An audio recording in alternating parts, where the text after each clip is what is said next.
All right. Will Elon Musk save America by saving free speech and maybe even letting my former boss, Donald Trump, back on Twitter? Maybe even let me on Twitter. I went off Twitter voluntarily several years ago. Anyway, we got the great Charles Payne right here. All right, right here. Charles, first of all, I'm making a larger case. I mean, I know Elon's just a tiny bit. Right. Not a tiny bit. Everything I've looked at, free speech, basically free enterprise, not afraid to speak out, brilliant guy. So he's got 9% of Twitter, and it's all one class of stock, right? So he's a powerful, there's no dilution, there's no A stock, B stock. Right. So is he going to change Twitter? Let's start with that. I think the answer is absolutely. If you see how quickly the board of directors moved already, the CEO saying, hey, we welcome the voice, come on the board. There's absolutely no doubt about it, and everyone is cheering this. I mean, this is one of these things that cuts across everything. It's a stock market story, but I think more importantly, it's a First Amendment story, and it's something that America has been clamoring for. This is the countercultural moment right here. Right. And the cancel culture, which is starting to eat its own, I think everyone's breathing a sigh of relief. This is like the counterculture moment. Easily, right. I mean, it's fabulous. Let me just read you. I know you've seen this, but the current CEO, Parag Agrawal, yeah. If I got that right, yep. Replacing Dorsey. So then he's tweets about Elon Musk. He's both a passionate believer and intense critic of the service, which is exactly what we need on Twitter. He doesn't believe that. Then he says, I'm excited to share that we're appointing Elon Musk to our board. He doesn't believe that. And then he talks about the poll. The consequences of this poll will be important. Please vote carefully. And then he gets killed because 74% say that Twitter is not fair, essentially. Sure. Right? Sure. So Elon, who doesn't suffer fools gladly, he's just going to run the place? How's this going to work?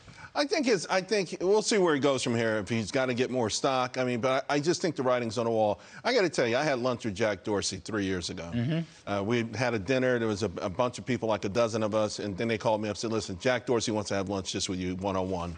And we had a great, frank conversation. He admitted the liberal leanings. He was saying, well, what can I do? I said, how about hiring some people from Alabama?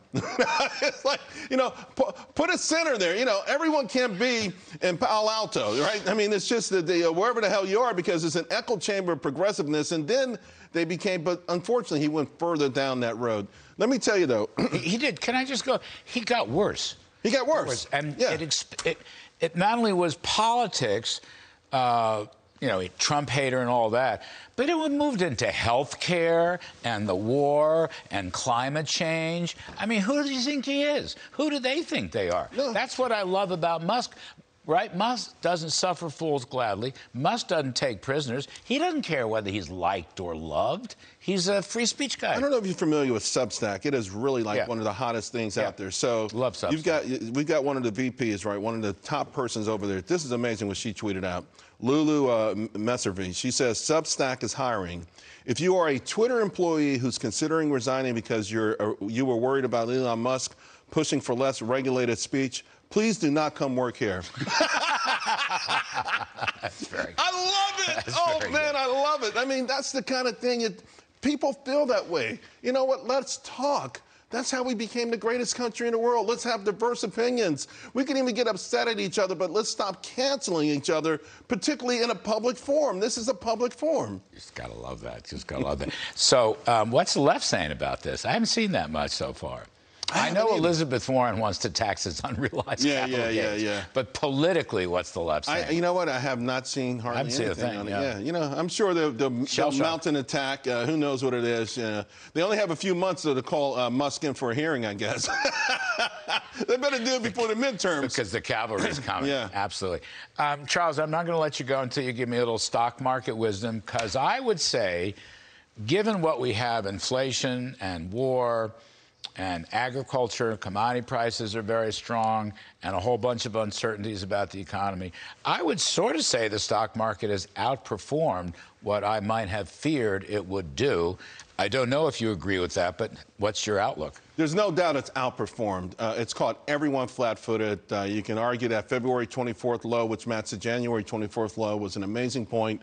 But, you know, again, we had Lyle Brainerd, the VP, Vice Chairman, rather, the Fed, more or less set the obvious in terms of how aggressive they're going to be. The market reacted to that. Will be these kind of sessions, but it really is remarkable. It really is amazing how it holds up. And I think it goes back to one thing. You always talk about it. Earnings. Yes, of course. The mother's milk of the market. The profits. Profits are going to continue to outperform Wall Street estimates.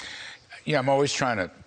We are part of Fox Business, and proudly so. We're trying to pass ourselves off occasionally as a business show, so it's great fun having you on here. We can talk about the stock market just for a few moments left. They're all yelling at me already. No, I want to talk to Charles about the market.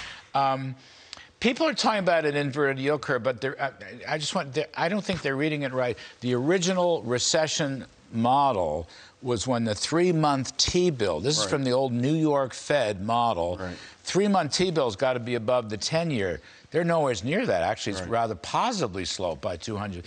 So I think we have a stagflation threat. I don't see the recession this year. Do you? No, it won't be this year. But, and by the way, Jay Powell said that as well. But, you know, Wall Street is going with the 2 and 10. Even if that holds up, it's not inverted enough to mean much. It would be a recession possibly 18 months from now.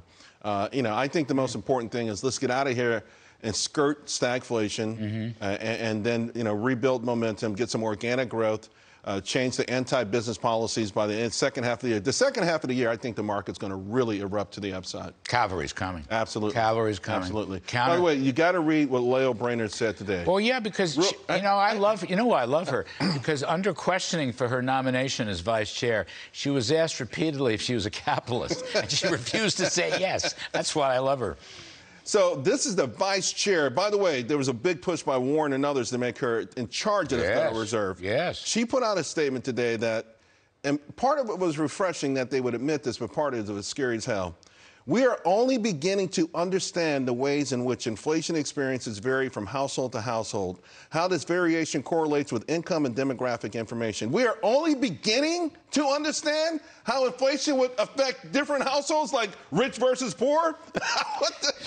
She put this in writing. Actually, I'm telling you, she wouldn't admit to being a capitalist, but actually she doesn't really concede that inflation's a problem. No, she doesn't. She's only looking at the distribution. Yeah. But it does cost. What was the Bloomberg Economics? $5,000 a year for middle-income people. Yeah, that's what it's going to cost. And lower income, 70% of their spending is on the stuff that you need. So there's not a, you know, when they started talking about $2.5 trillion in savings, excess savings, the vast majority of that goes to a handful of people. Most Americans are really digging deep into their savings pool. We got to get out. All right. Charles Payne. You can catch Charles weekdays making money at 2 p.m. Eastern right here on Fox Business. See, we are a business show. Business. Kudlow.